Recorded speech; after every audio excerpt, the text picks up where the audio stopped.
Halo, Assalamualaikum warahmatullahi wabarakatuh. Apa kabar semuanya? Semoga sehat-sehat selalu ya. Dan kali ini aku akan kembali berbagi cerita dan juga sharing tentang bagaimana pengalaman aku mendampingi anak aku berkhitan atau disunat. Serta aku juga bakal cerita tentang bagaimana aku mempersiapkan anak pertama dan kedua aku sebelum dikhitan. Berikut tipsnya dan ceritanya. Hai semua, aku Desi Faurina, aku ibu dari anak dua, dan aku biasa dipanggil Mamah Dedes. Dengerin curhatan aku yuk.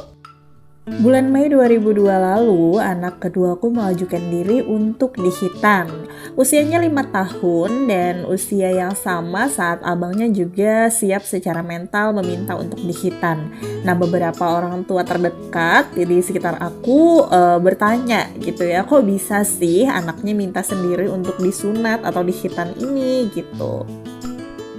Nah, sebenarnya pemahaman khitan sendiri mulai ditanamkan kami sebagai orang tua kepada anak itu pada saat anak sudah mulai mudah untuk mengerti perkataan orang tuanya atau sudah pandai berkomunikasi. Nah, seks edukasi yang kami tanamkan sejak dini memuat hal-hal tentang alat vitalnya salah satunya, tentunya terutama juga berhubungan tentang khitan ini sendiri. Anak sudah harus tahu apa saja organ intimnya dan bagaimana cara menjaganya. Dan anak pun disiapkan untuk khitan bisa dengan cara bercerita tentang kewajiban dalam agama dan manfaat khitan sendiri bagi kesehatan tubuhnya. Sebagai anak yang kritis dan juga memiliki rasa penasaran yang tinggi, anak pasti akan bertanya, apakah khitan itu sakit? Dan ini adalah tugasnya ayah nih yang menjelaskan dengan tidak melebih-lebihkan namun juga tidak membohongi anak dengan berkata jika proses khitan bebas dari sakit.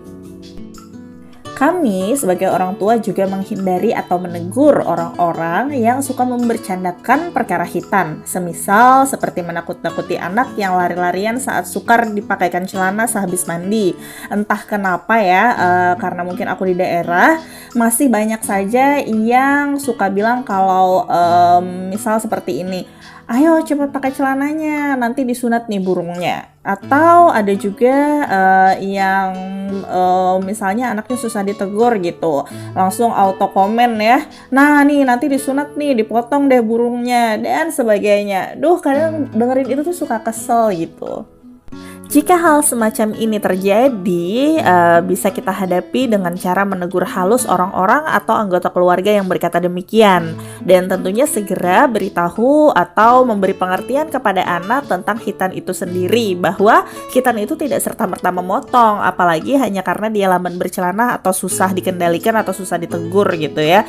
Ada proses yang panjang gitu, dan cek kesehatan pula untuk penis sebelum dilakukan prosesi khitan. Intinya jauhi kalimat-kalimat ancaman atau bercandaan yang bisa saja menakuti anak, dan beritahu juga setelah khitan pun dia akan baik-baik saja.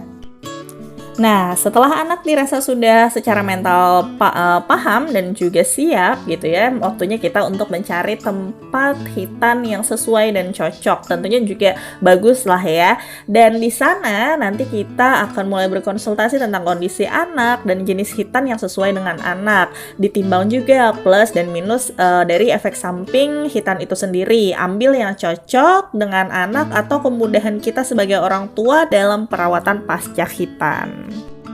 Nah, kemudian perihal waktu khitan sendiri, aku lebih memilih pada saat masa libur sekolah telah berakhir atau bisa juga ambil momen usai masa ulangan sebelum masuk masa libur panjang sekolah.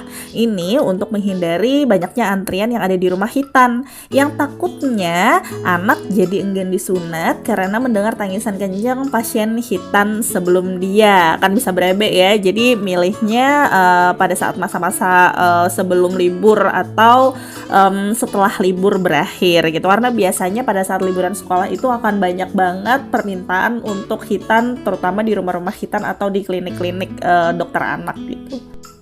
Tentunya nggak cuma mental anak yang harus disiapkan, tapi juga mental orang tua. Karena kita harus siap mendampingi saat proses itu berjalan, serta menyiapkan diri secara mental agar tetap waras nih menangani anak yang semakin manja, bisa jadi ya, bahkan cenderung lebih rewel daripada biasanya di masa-masa penyembuhan. Itu tadi cerita dari pengalaman aku dan beberapa tips dan triknya juga. Semoga bisa bermanfaat buat Mah dan Pah yang nonton kali ini. Gimana Pah? Mah, udah siap belum menghitan anaknya? Semoga dimudahkan dan dilancarkan dalam prosesnya ya. Terima kasih udah nonton dan sampai jumpa.